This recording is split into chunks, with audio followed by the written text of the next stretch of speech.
पुरुष खान के नए सीजन में आखिर कौन सा तारीखी जंगी सिनेरियो पेश किया जाएगा, कौन सी जंग से कहानी का आगाज होगा, उस्मान बे का किरदार कहां तक दिखाया जाएगा और सबसे बढ़कर ओरहान और अलाउद्दीन के दरमियान किस तरह की कशमकश सामने आएगी। तो आज की वीडियो में हम आपको तारीखी कुतब और मोतबर हवालाजात के साथ तफसील से बताएंगे कि इस सीजन में किन बड़े वाकयात को दिखाने का इम्कान है। और आज की वीडियो में हम जिन तारीखी कुतब और हवालाजात का जिक्र करेंगे इनकी तफसील कुछ यूं है। मतरकची नसू अफंदी की किताब रुस्तम पाशा तारीखी आले उस्मान, तुर्की के एक मुसन्निफ और गोज़ोगलू ने 2022 में एक किताब लिखी थी जिसमें हलील अनालची की तहकीकात शामिल हैं।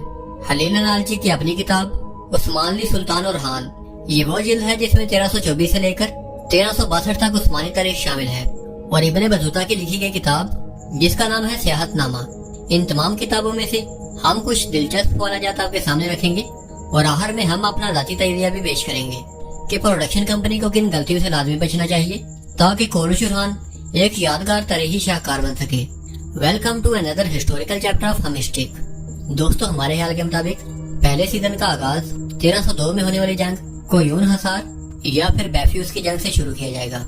ये जंग उस्मानी और बाज़ंतीनियों के दरमियान लड़ी जाने वाली पहली बड़ी जंग थी और इससे पहले उस्मान गाजी सिर्फ मुकामी तकफुरों के साथ लड़ते थे, लेकिन इस जंग में पहली बार बाज़ंतीनी हुक्मरान शहनशाह एंड्रोनिकोस II ने बाकायदा तौर पर एक लश्कर भेजा और एक मशहूर मोरख प्रोफेसर हलील अनालची के मुताबिक यही तारीख यानी कि 1302 उस्मानी सल्तनत की असली बुनियाद समझी जाती है। और दूसरे मोरहीन जैसा कि आशिक पाशाजादे और इब्ने बतूता की रवायात के मुताबिक बुरसा पर पहली बार मुहासरा 1303 में उस्मान गाजी के दौर से शुरू किया गया था, लेकिन ये मुहासरा मुकम्मल तौर पर नाकाम रहा था।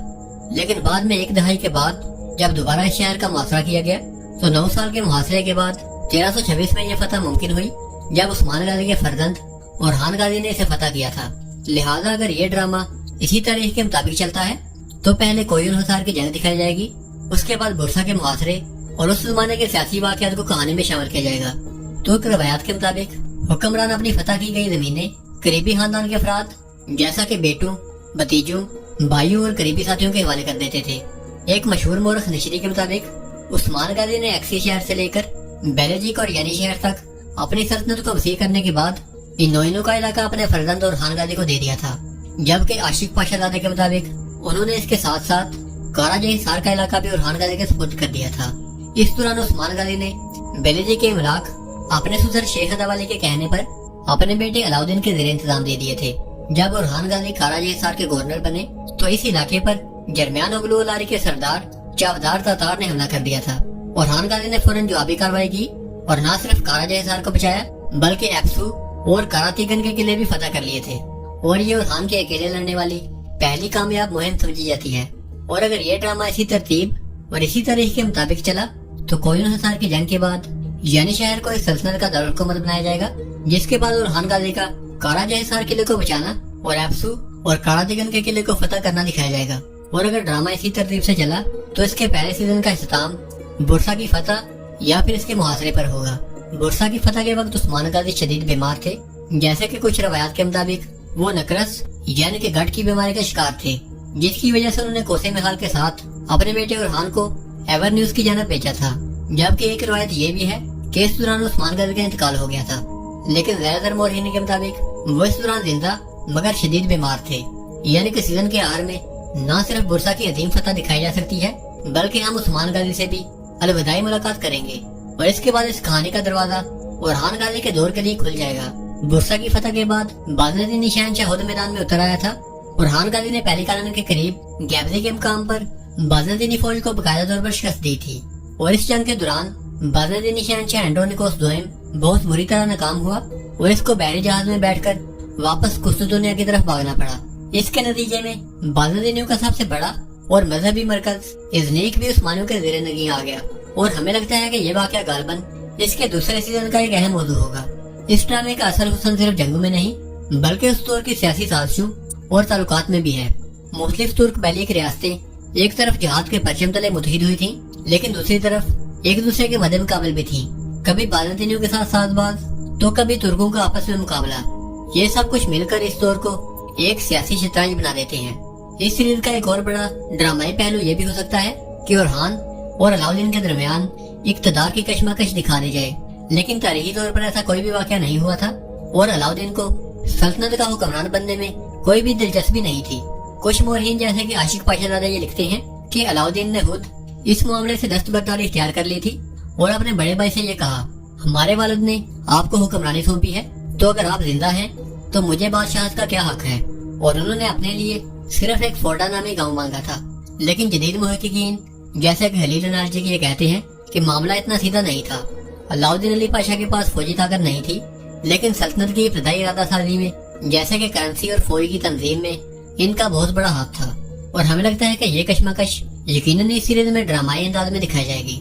एक और अहम पहलू खवातीन का किरदार है। कुर्दिश उस्मान में कई बार बाला हतून जैसी खवातीन को भी गैर हकीकी अंदाज में जंगजू बनाकर पेश किया गया है, लेकिन तारीख हमें कुछ और बताती है। मसलन नीलोफर खातून को इब्ने बतूता ने इस तरह बयान किया है, वो इज़नीक के किले की निगरान थी, जबकि ओरहान अक्सर औकात मुहिमात में मसरूफ रहते थे। इसी तरह हायमाना की मिसाल दी जा सकती है, जो जंग में तलवार नहीं चलाती थी, लेकिन बाज़ औकात कबाइल की क़यादत भी कर लिया करती थी। लिहाजा कुर्दिश ओरहान में खवातीन को जंगों में लड़ने की बजाय अक्ल, तदबीर और क़यादत की कौत के साथ दिखाया जाना चाहिए, जो कि न सिर्फ तारीख के करीब होगा बल्कि ड्रामे को भी एक हकीकी ताकत देगा। और इसी तरह विजुअल इफेक्ट्स और सिनेमेटोग्राफी के लिहाज से ट्रेलर बहुत शानदार था और हम उम्मीद करते हैं कि यही मयार आने वाले एक साथ में भी कायम किया जाएगा।